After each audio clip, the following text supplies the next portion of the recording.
Eh bien, bonsoir. C'est le Market Inside du mercredi 15 juillet. Je suis ravi d'être avec vous ce soir. C'est Noël Clément. Vous avez le rappel légal actuellement à l'écran et nous allons pouvoir aussitôt démarrer sur les actifs traités. Et aujourd'hui, nous allons parler donc sur le fil rouge du S&P 500, du VIX, de l'euro-dollar, qui a quand même bien progressé, donc il a fait aussi l'actualité. L'or, nous allons également faire un petit tour dessus. Le pétrole, on a eu des statistiques, et bon, je pense qu'on arrêtera là, on aura déjà fait pas mal de choses, et notamment sur la clôture européenne, eh bien nous avons une très belle clôture sur le CAC, puisque nous progressons de plus 2,03%. J'espère que ça ne bougera plus, à 5108,98. Et le DAX, lui, progresse à 1,75%, à 12 919,60, à une encablure des 13 000. Alors, ce qui a fait l'actualité aujourd'hui principalement, eh bien, c'est le verre à moitié plein, comme plusieurs analystes se plaisent à dire, et je le reprends à mon compte, puisque malgré les menaces de la Chine, moyen de rétorsion, suite au décret de Monsieur Trump vis-à-vis de Hong Kong, comme quoi donc, eh bien, il avait pris donc des décisions justement vis-à-vis de cette péninsule chinoise, et également vis-à-vis du coronavirus qui est également toujours en accélération. Et ce que l'on a retenu principalement, c'est Moderna, pardon, Moderna, qui est donc une biotech qui a justement vu ses actions progresser de 17%. Suite à de nouveaux essais sur le vaccin contre le coronavirus. Il se trouve que ils ont fait des tests et c'est très encourageant. Ils l'ont fait sur 45 personnes et les réactions donc ont été très positives puisqu'elles ont toutes, a priori, produit des anticorps ce qui permet donc par la suite donc de passer donc à la phase 3 pour aller encore plus loin. Donc les cas de coronavirus donc aux États-Unis continuent d'augmenter et dans le monde également. Nous avons également des résultats d'entreprises comme plusieurs banques, hein, mais Goldman Sachs notamment, qui est également en hausse puisque ses résultats sont ressortis bien meilleurs que prévu, puisque au niveau des résultats trimestriels, Goldman Sachs a ressorti donc des chiffres bien supérieurs aux attentes des analystes, puisque ils ont enregistré un bénéfice supérieur de 60% aux estimations grâce à des opérations donc sur des négociations et des obligations et actions. Autre chose aussi, côté justice, eh bien, le tribunal de l'Union européenne a annulé la sentence de faire payer à Apple presque 15 milliards de dollars de taxes à l'Irlande. Justement, le groupe antitrust estimait que c'était une aide illégale et donc cela aussi donc permet également de supporter le marché. Et puis au niveau également de l'actualité sur le pétrole, puisque on va en parler là tout à l'heure, eh bien les chiffres justement sur les stocks de pétrole donc ont chuté de 7 500 000 barils, donc la semaine qui a terminé, donc il y a maintenant 10 jours de cela, hein, c'était le 10 juillet, après une augmentation de 5 millions la semaine d'avant, par rapport donc à des estimations où justement ils attendaient une baisse de 2 millions. Donc c'est beaucoup plus important que prévu. Les stocks les stocks de brut sur Cushing, hein, l'espace de stockage, ont augmenté eux de quasiment 1 million à 0,949 de barils après une augmentation de 2,2 la semaine dernière. Mais bon, quelque part donc ça on passe de côté. Et côté statistique, nous avions eu une journée quand même importante. Et dedans, donc, ce qui est ressorti, je ne vais pas toutes les citer, il y avait la production industrielle, justement, qui est ressortie. La production donc aux États-Unis a augmenté de 5,4% par rapport au mois précédent, donc par rapport aux gens, et après une hausse de 1,4% en mai, battant donc les attentes du marché d'une croissance de 4,3, donc on est au-dessus de plus de 1%. Voilà, donc je pense que j'ai fait à peu près le tour de toutes les données fondamentales et on va directement rentrer dans le vif du sujet, justement sur le S&P 500. Alors nous avons ici à gauche, hein, je reprends toujours la même méthode, hein, la nouvelle méthode que je vous ai proposée qui a été plébiscitée donc par les clients. Donc d'un côté nous avons donc le long terme ou le moyen terme et à droite on a l'intraday donc du H4 ou de l'horaire qui permet donc de switcher de l'un à l'autre. Et ce que l'on peut voir, c'est que sur la séance d'aujourd'hui, nous avons eu un gap, certes, mais la forme de la bougie d'aujourd'hui, donc je ne dis pas qu'elle inquiète, mais bon, ce n'est pas l'idée que l'on se fait lorsque l'on sort comme ceci d'une structure qui est, quand on la regarde comme ça, donc de loin, hein, si par exemple je fais donc cet ovale, eh bien nous sommes dans une structure de consolidation et a priori nous sommes en train de faire un doji. Alors, excusez-moi. Ce qui est important donc de voir, c'est surtout donc la clôture. Et donc, elle va se faire maintenant d'ici à peu près 4 heures. Donc, on a encore du temps. Maintenant, quand on regarde au niveau des oscillateurs sur la DX, en bas, donc en daily, eh bien, nous avons donc un DI+ qui passerait, ou qui est en train de passer les 25. Par contre, au niveau de la DX, donc en noir ici, nous n'avons aucun accompagnement donc de la force de cette direction, donc, qui est justement symbolisée par cette ligne verte qui est donc le DI+. Ça veut dire que, grosso modo, nous avons mis donc la marche avant, mais on n'a pas mis le nombre de tours sur le moteur, on n'a pas encore appuyé sur le champignon. C'est peut-être aussi ce qui explique que là, nous avons eu donc une hausse dans une partie donc de la journée, et actuellement, nous sommes en train donc de reculer. Et quand on regarde à droite, eh bien, en H4, eh bien, on peut voir justement le S&P qui lui, bien sûr, on voit donc le gap, hein, je prends ici mon ellipse bleue qui montre justement ce trou de cotation par rapport à hier. Et ce que l'on peut voir, c'est que tout simplement, après avoir monté, on n'a pas eu de relais à la hausse, même si on a battu le sommet précédent, après avoir eu donc cette chute hein, qui nous avait donc gratifié d'une belle baisse il y a 2 jours, eh bien, enfin il y a 2 séances, eh bien nous avons ici actuellement donc un reflux justement sur cette zone qui peut constituer donc une résistance. Hein. L'idée c'est de revenir, si jamais ça se passe pas bien, puisqu'on est actuellement à 3200 points, eh bien, c'est de revenir prendre un appui au minimum à 3151. Et c'est effectivement à ce moment-là, donc, le relais, comme les intérêts acheteurs se font généralement sur les supports, eh bien, les intérêts vendeurs se font, eux, sur les résistances. Et auquel cas, donc, s'il y a un relais, pour le coup, et on pourrait avoir donc un objectif qui nous enverrait au-delà donc de 3150, donc sur 3035 points. Alors, ce que l'on peut regarder également sur le VIX, et donc on avance, on peut voir que le VIX, je vous avais donc proposé de le regarder ici à gauche en daily, avec des structures ici en biseau. Et donc à chaque fois que nous étions sortis de ce biseau-là, nous avions donc un rush haussier, et par la suite, on est réintégré donc dans un biseau, rush haussier, on a réintégré les prix dans un biseau, et là, eh bien, depuis que je vous ai vendu l'idée que nous étions donc sur un gap haussier sur le VIX, qui n'est pas visible sur le Volix, puisque là c'est une cotation quasiment continue, eh bien, nous voyons que ce support tient bien. Il tient vraiment très bien.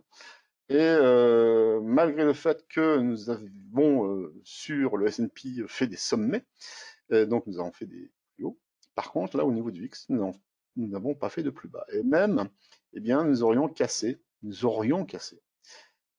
cet oblique par le haut, et la question est à savoir, est-ce que effectivement nous l'avons cassé? Ça voudrait dire que si effectivement ce cas donc est validé, eh bien nous aurions donc ce mouvement donc, qui a été symbolisé justement par cet oblique en orange.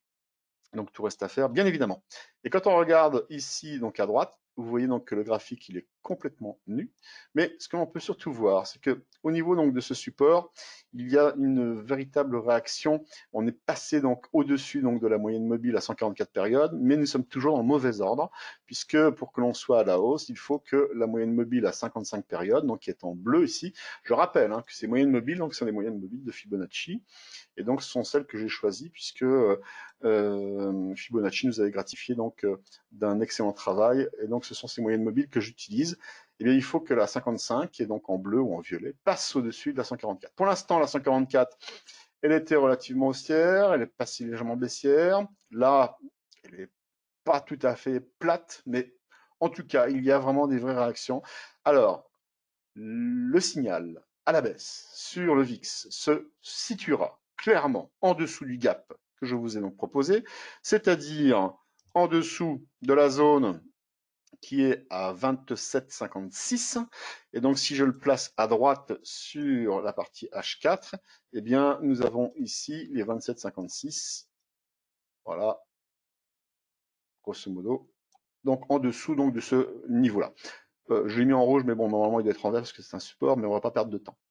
Donc là, on aura vraiment un vrai signal donc baissier qui nous enverrait vraisemblablement donc par rapport à cette hauteur, la projection nous enverrait aux alentours des 24-25. Par contre, à la hausse, eh bien, forcément, si on revalide justement cette sortie de ce biseau, eh bien, nous avons forcément un objectif qui va nous envoyer aux alentours des 44, et donc ce biseau donc va nous donner donc des tas d'indications par la suite. Au niveau de l'ADX, comme sur le S&P, il n'y a rien, c'est un peu logique, puisque s'il n'y a pas de tendance sur le S&P, il n'y a forcément pas non plus de tendance sur le VIX. Allez, on va passer sur le euro-dollar. Vous savez que sur l'euro-dollar, donc j'étais relativement positif, même quand à un moment donné, donc il avait eu des velléités un peu baissières. Pour moi, donc ce n'était pas vraiment dangereux, dans le sens où il avait plus des indications, notamment au niveau des moyennes mobiles, des vrais soutiens, notamment quand on regarde ici en daily à gauche, eh bien nous voyons donc la moyenne mobile à 144 périodes, donc est maintenant clairement haussière. La 55 a croisé à la hausse, donc nous avons eu ici une croix, on appelle ça une croix dorée, un croisement doré, qui actuellement nous voyons sur la 144, qui est en train de se diriger vers la 377, qui elle aussi est haussière. Donc, actuellement, si on regarde ça d'un point de vue donc des patterns de François Baron, nous aurions quelque chose qui pourrait ressembler à une tasse avec anse. Ici, nous aurions ici une tasse et ici une anse. Bon. Et quand on regarde franchement à plus long terme, eh bien cette tasse avec anse nous enverrait donc sur des niveaux qui sont quand même très optimistes, puisque ça nous enverrait aux alentours des 1,20. Objectivement, je n'y crois pas. Par contre, s'il devait y avoir une projection, eh bien, je validerais plutôt l'anse, donc cette partie-là, ici. Donc, si on considère que là, nous avons sur cette zone-là donc une résistance, eh bien, si nous avons une projection, eh bien, les prix pourraient plutôt se diriger aux alentours, j'en avais déjà parlé, des 1,16, voire un 17. Un 17, en fait, ça correspondrait vraiment à l'oblique haute d'une structure de très très long terme qui montre justement donc l'euro-dollar inscrit dans une tendance vraiment faible, vraiment très faible. Donc, à court terme, on peut encore monter. On peut venir donc chercher ces niveaux-là, qui sont quand même des niveaux très intéressants. Donc, on peut passer à l'achat, même si sur le très long terme, vraisemblablement, on est plutôt donc très pessimiste. Alors, quand on regarde ici en H4, eh bien, forcément, on voit l'accomplissement donc de toutes ces bonnes nouvelles, justement en H4, avec des moyennes mobiles qui sont toutes très haussières, voire même elle rentre dans une forme d'exponentielle à la hausse, ce qui validerait donc l'idée que nous serions donc sur le point donc de sortir par le haut de cette résistance sur laquelle donc on est en train donc de travailler, c'est-à-dire aux alentours des 1,14, et de pouvoir gagner 100 à 200 pips au niveau de l'ADX. Sur le H4, on voit que là, il y a un vrai accompagnement au niveau de l'ADX, puisque la partie en noir, donc c'est donc on va dire le contour moteur. Là, on a 8000 tours. On peut encore monter. Et on a vraiment un vrai accompagnement. Au niveau du MACD que l'on voit juste en dessous, là, pareil, tout est cohérent. En daily, quand on regarde ici à gauche, eh bien, nous avons également un bel accompagnement. Donc, globalement, c'est logique, on doit monter. Sur le soybean, on en avait parlé. Donc, à gauche, vous avez donc un graphique qui est également donc nu, mais on peut retrouver à nouveau donc l'hypothèse sur laquelle donc je m'étais appuyé, qui était de voir ici une étoile filante, c'est baissier. Un avalement baissier, une englobante baissière sur une étoile filante, c'est autrement donc plus baissier également.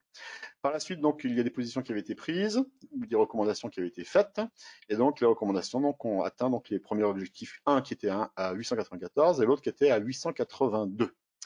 Depuis, donc, les deux cibles ont été atteintes, et aujourd'hui, je serais plutôt partisan, là je vais à droite, hein, d'aller chercher le test du gap baissier qui s'est passé ici, qui correspond donc à cette baisse-là, et qui correspondrait donc tout simplement à une relance de la baisse pour aller chercher un autre objectif un peu plus ambitieux aux alentours des 860. Le gold, eh bien, même chose. Là, il n'y a pas grand-chose à dire tellement donc c'est positif.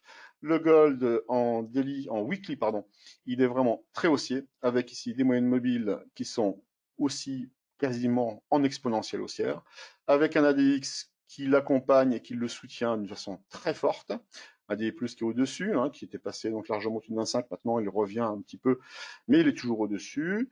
Et quand nous regardons à droite en H4, eh bien, nous pouvons trouver effectivement un ADX qui s'est quand même bien effondré. Pourquoi? Tout simplement parce que là, nous sommes dans une forme de consolidation sur l'or, puisque depuis le 9 juillet, ça fait environ une dizaine de jours, eh bien, nous sommes en dérive. Et ce que l'on peut voir, j'irai dans cette zone-là, eh bien, serait plutôt donc une structure qui rappellerait une structure en épaule tête épaule inversée. Je ne vais pas la dessiner, hein, vous regardez, donc elle est quasiment évidente. Surtout, ce qui est intéressant, c'est quoi? C'est de voir que nous avons une ligne de coup qui est là. Et effectivement, donc, si on arrive donc à la franchir, ça devrait donc pas faire un pli. Et donc, nous devrions avoir cette sortie envoyée au nord. Eh bien, nous devrions avoir un objectif qui devrait être assez sympathique. Même si effectivement donc les recommandations qui avaient été faites donc donnaient un objectif à 1830, là on le dépasserait.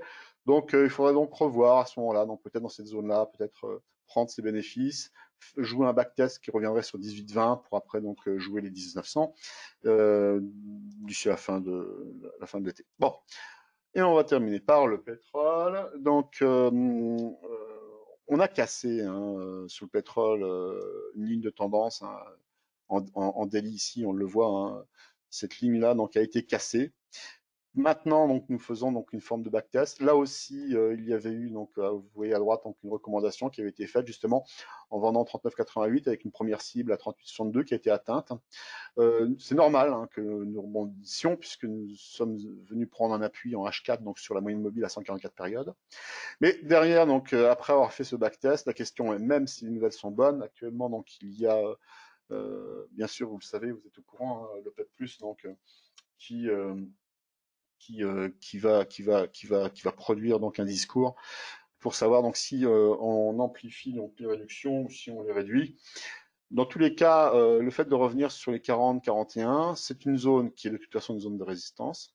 C'est vrai que si jamais nous avons donc des nouvelles bonnes, peut-être économiques ou au niveau de la politique de l'OPEP+, pourrait donc franchir cette zone-là qui pourrait donc être les 40-69, 40-70, 41, être une zone une ligne de coût qui enverrait donc à ce moment-là donc les prix un peu au-dessus, c'est-à-dire aux alentours des 43 $. Par contre, quand on regarde donc à droite, eh bien nous voyons que nous sommes donc à l'intérieur d'une zone vraiment clairement de résistance. D'ailleurs, la résistance, vous la voyez ici, c'est toujours la même. Hein, c'est celle qui faisait état justement d'un gap baissier. Et donc ce gap baissier donc n'a pas été invalidé du tout. Donc on est toujours en dessous. Et ce qui est un peu gênant, c'est qu'après avoir cassé donc sa ligne de tendance, donc il y avait ici une sorte de biseau, eh bien nous avons maintenant donc des moyennes mobiles qui commencent à s'aplatir et ça c'est pas bon, c'est une mauvaise chose, en tout cas pour une tendance haussière. Et l'idée donc, ce serait donc bien sûr de voir donc les prix revenir sur les 36. C'est d'ailleurs pour ça que je me suis permis de faire une forme de backtest ici et après donc de repartir sur la zone des 38,50 et après de doubler pour revenir sur la zone des 36. Bon, il faudra voir. Je montre quand même une dernière chose ici, le Dow Jones, comme vous avez vu tout à l'heure le S&P, le Dow Jones également au niveau des bandes Bollinger, nous sommes dans une bulle a priori haussière, sauf que nous avons donc un contre-signal de la part donc du chandelier en lui-même, et ça voudrait dire que cette bulle, il faudra de toute façon, comme toujours avec les chandeliers, il faut confirmer.